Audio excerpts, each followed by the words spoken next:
Satyabhama Institute of Science and Technology, Chennai.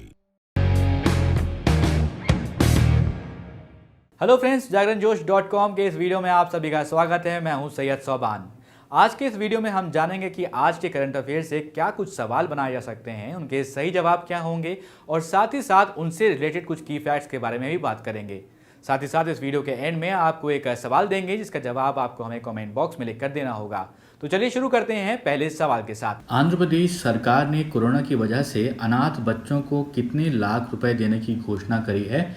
इसका जो सही जवाब है ऑप्शन बी 10 लाख रुपए। दोस्तों आपको बता दें, आंध्र प्रदेश सरकार ने राज्य के अधिकारियों को ये निर्देश दिए हैं कि कोरोना महामारी की वजह से अपने जो बच्चे माता पिता को खो चुके हैं उनके लिए उनके बैंक खाते में 10 लाख रुपए जमा करने की दिशा में काम किया जाए।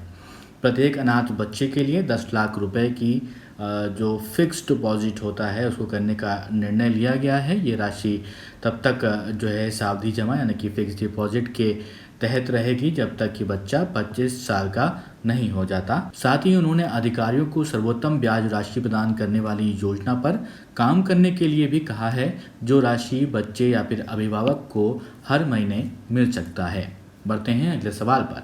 सवाल है, विश्व उच्च रक्तचाप दिवस वर्ल्ड हाइपरटेंशन डे निम्न में से किस दिन मनाया जाता है? इसका सही जवाब ऑप्शन ए 17 मई। तो दोस्तों आपको बता दें कि 17 मई को पूरे विश्व भर में उच्च रक्तचाप दिवस मनाया जाता है। पहली बार विश्व उच्च रक्तचाप दिवस 2005 में मनाया गया था। इसकी शुरुआत वर्ल्ड हाइपरटेंशन लीग द्वारा की गई थी और 2006 से प्रतिवर्ष 17 मई को इसे मनाया जाने लगा। और वर्ल्ड हाइपरटेंशन डे 2021 की अगर थीम की बात करें तो अपने रक्तचाप को मापें, इसे नियंत्रित करें, अधिक समय तक जीवित रहें रखी गई है। विश्व उच्च रक्तचाप दिवस पर लोगों को इसके प्रति जागरूक किया जाता है। जो मैंने आपको थीम बताई है वो अनुवाद है हिंदी में। बढ़ते हैं अगले सवाल पर, लेकिन उससे पहले एक सूचना। हमारी वेबसाइट जागरणजोश.com पर अगर आप करंट अफेयर्स पढ़ना चाहते हैं तो आपको अपने ब्राउजर में टाइप करना है www.jagranjosh.com, जिसके बाद आपको हमारी वेबसाइट का होम पेज नजर आएगा। इसके बाद आपको करंट अफेयर्स के टैब पर जाना है। जब आप करंट अफेयर्स टैब पर क्लिक करेंगे तो आपको कुछ इस तरह से पेज नजर आएगा। अगर आप कैटेगरी वाइज करंट अफेयर्स पढ़ना चाहते हैं तो आप अपनी पसंद के हिसाब से कोई भी कैटेगरी चूज कर सकते हैं, जिसमें latest, national, international, sports, technology और इकोनॉमी जैसी कैटेगरीज मौजूद हैं। अब अगला सवाल यह है कि इंडियन मेडिकल एसोसिएशन IMA के पूर्व अध्यक्ष और पद्मश्री से सम्मानित किस डॉक्टर का कोरोना संक्रमण की वजह से निधन हो गया है? ऑप्शन सी के अग्रवाल इनका नाम है और आपने इनके कई सारे वीडियो सोशल मीडिया पर देखे होंगे जहां पर ये लोगों को जागरूक करते नज़र आ रहे थे। कोविड-19 से जुड़ी हुई बातों को ये बता रहे थे और पद्मश्री पुरस्कार से सम्मानित अब के अग्रवाल साहब हमारे साथ नहीं हैं। वो इंडियन मेडिकल एसोसिएशन के पूर्व अध्यक्ष डॉक्टर के अग्रवाल का जो कोरोना संक्रमण की वजह से निधन हो गया है। वो 62 साल के थे। डॉक्टर अग्रवाल पिछले साल भर से वो कोविड महामारी पर वीडियो पोस्ट कर रहे थे, जैसे कि मैंने आपको बताया, और बीमारी के विभिन्न पहलुओं और इसके प्रबंधन के बारे में भी बात कर रहे थे।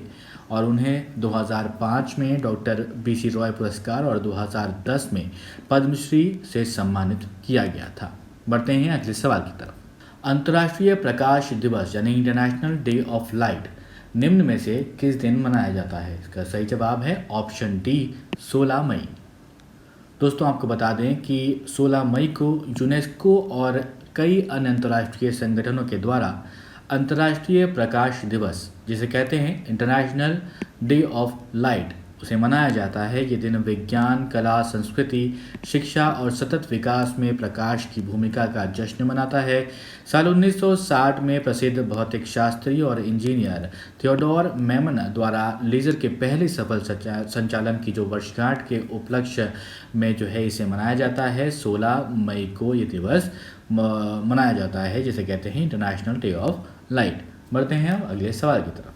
अगला सवाल है कि कोरोना वायरस के खिलाफ जंग में निर्णायक भूमिका निभाने के लिए किस संगठन की ओर से एंटी कोविड मेडिसिन, जिसे कह रहे हैं उसे लॉन्च किया गया। तो इसका सही जवाब है DRDO। तो दोस्तों आपको बता दें, कोरोना वायरस के खिलाफ जंग में निर्णायक भूमिका निभाने के लिए रक्षा अनुसंधान एवं विकास संगठन, जिसे आप DRDO के नाम से जानते हैं, उनकी एक ओर से anti Covid medicine 2DG launch कर दी गई है। DRDO के अनुसार 2-डीऑक्सी डी ग्लूकोज दवा को institute of nuclear medicine and allied sciences INMAS द्वारा हैदराबाद के डॉक्टर रेड्डी लैब के साथ मिलकर तैयार किया गया है। हाल ही में क्लिनिकल ट्रायल में पास होने के बाद drugs controller general of India, जिसे कहते हैं DCGI, उन्होंने इस दवा को इमरजेंसी इस्तेमाल की मंजूरी दी थी। बढ़ते हैं अगले सवाल पर। सवाल है, संयुक्त राष्ट्र जलवायु परिवर्तन सम्मेलन के लिए किस देश ने प्रख्यात प्राकृतिक इतिहासकार सर डेविड एटनबरो को COP26 पीपल्स एडवोकेट नामित किया? इसका सही जवाब ऑप्शन सी, ब्रिटेन। आपको बता दें, संयुक्त राष्ट्र जलवायु परिवर्तन सम्मेलन के लिए ब्रिटेन ने प्रख्यात प्राकृतिक इतिहासकार सर डेविड एटनबरो को COP26 पीपल्स एडवोकेट नामित किया है। ब्रिटेन के प्रधानमंत्री बोरिस जॉनसन ने कहा कि सर डेविड एटनबरो जलवायु परिवर्तन के लिए काम करने और भावी पीढ़ियों के लिए पृथ्वी को बचाने के अपने जुनून और ज्ञान से ब्रिटेन तथा दुनिया भर में लाखों लोगों को पहले ही प्रेरित कर चुके हैं। बढ़ते हैं अगले सवाल की तरफ। राज्यसभा सांसद राजीव सातव का 16 मई 2021 को कोरोना से निधन हुआ है और आपको ये बताना है इस सवाल में कि वो किस राजनीतिक दल के सदस्य थे। इसका सही जवाब कांग्रेस। तो आपको बता दें, वरिष्ठ कांग्रेस नेता और महाराष्ट्र में राज्यसभा सांसद राजीव सातव का 16 मई 2021 को निधन हो गया। वो कोरोना संक्रमित थे। राजीव सातव महाराष्ट्र से राज्यसभा के सदस्य भी थे। वे इससे पहले 2014 में महाराष्ट्र के हिंगोली से लोकसभा सांसद भी रह चुके थे। वर्तमान में सातव अखिल भारतीय कांग्रेस कमेटी के सचिव और गुजरात कांग्रेस के प्रभारी भी थे। अब वो सवाल जिसका जवाब हमने आपसे पिछले वीडियो में पूछा, सवाल था वर्ल्ड एग्री टूरिज्म डे निम्न में से किस दिन मनाया जाता है? तो इसका सही जवाब 16 मई। आप में से बहुत सारे लोगों ने इसका सही जवाब दिया है। तो इस साल 16 मई को विश्व कृषि पर्यटन दिवस वर्ल्ड एग्री टूरिज्म डे मनाया गया और 16 मई को मनाया गया। 2021 में इस दिवस को जो है rural women sustainable entrepreneurship opportunities through agri tourism theme के तहत मनाया गया। ये ग्रामीण अर्थव्यवस्थाओं में विविधता लाने और स्थिर करने की क्षमता के रूप में कृषि पर्यटन को बढ़ावा देने के लिए मनाया जाता है। अब एक सवाल आपके लिए जिसका जवाब आपको हमें कमेंट बॉक्स में लिखकर बताना है। सवाल है, नए निर्देशों के अनुसार जो कोविशील्ड वैक्सीन है उसकी दूसरी खुराक अब कितने दिनों के बाद दी जाएगी? आपके ऑप्शंस 60 दिन, 30 दिन, 40 दिन या फिर 84 दिन। आप अपने जवाब हमें कमेंट बॉक्स में लिखकर बताएं।